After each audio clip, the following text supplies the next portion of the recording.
Halo minasang, o genki desu ka? Catatan bahasa Jepangku kali ini adalah bagian kedua dari pembahasan objek wisata.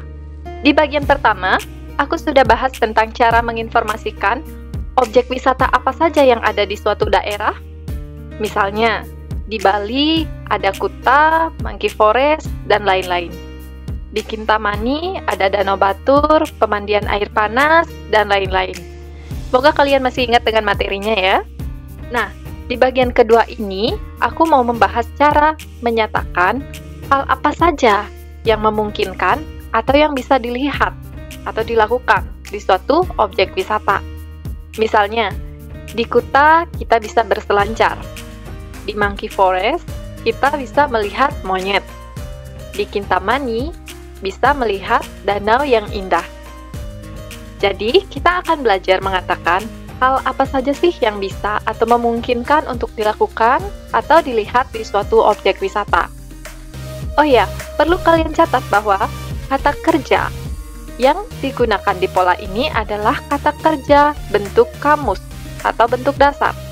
Jadi bukan kata kerja bentuk mas ya. Nanti tolong diingat. Oke, kita langsung saja bahas beberapa contoh kosakatanya. Oke, pertama ada daibingu wo suru. Daibingu wo suru artinya menyelam. Ini yang saya bilang kata kerja bentuk kamus ya. Jadi bukan daibingu wo shimasu yang kita gunakan, tapi daibingu wo suru. Artinya adalah menyelam. Umani noru. Umani noru artinya naik kuda. Kirei na mizumi o miru. Kirei na mizumi o miru. Melihat danau yang indah. Kirei itu artinya indah atau cantik. Mizumi artinya danau. Miru artinya melihat. Kirei na mizumi o miru. Melihat danau yang indah. Kalian nanti bisa ganti mizuminya dengan kata benda lain. Misalnya gunung, bunga, laut, dan lain-lain. Misalnya, melihat gunung yang indah. Menjadi kireina, terus di sini bahasa Jepangnya gunung yaitu yama. Lalu o miru. Kireina yama o miru. Kireina yama o miru, melihat gunung yang indah. Jadi tinggal ganti saja di sini. Mizuminya menjadi kata benda lain, oke? Lanjut, ada kaimono suru. Kaimono suru artinya berbelanja. Bari dansu o miru.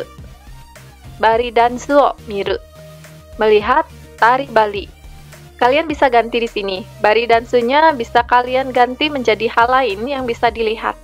Misalnya Monas, Legong, Borobudur, dan lain-lain. Hai, ada kireina umi o miru. Kireina umi o miru. Melihat laut yang indah. Seperti yang saya bilang tadi ya, ini bisa diganti. Kalau sebelumnya, kosakata yang ada di sini kan mizumi ya. Sekarang kalian bisa ganti dengan umi. Artinya laut.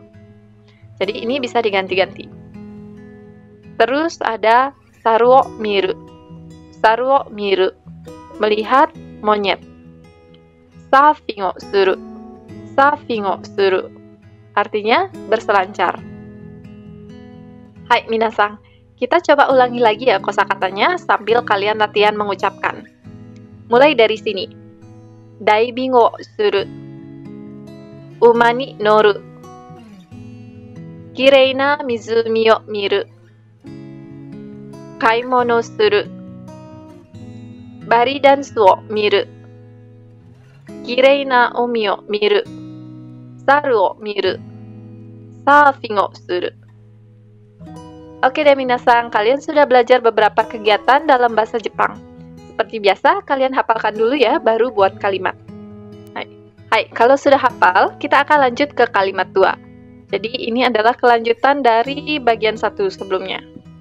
Nah, di kalimat 2 ini, kalian bisa pakai untuk menyatakan aktivitas apa saja yang mungkin bisa dilakukan di suatu tempat wisata. Seperti yang saya bilang tadi, misalnya, di Kuta bisa berselancar. Di Kuta bisa berselancar. Jadi, aktivitas yang bisa dilakukan contohnya adalah berselancar. Masih ingat bahasa Jepangnya berselancar apa? Bentuk kamus. Surfing o suru. Oke, berselancar adalah surfing o suru. Nah, kalimat bahasa Jepangnya kita akan lihat.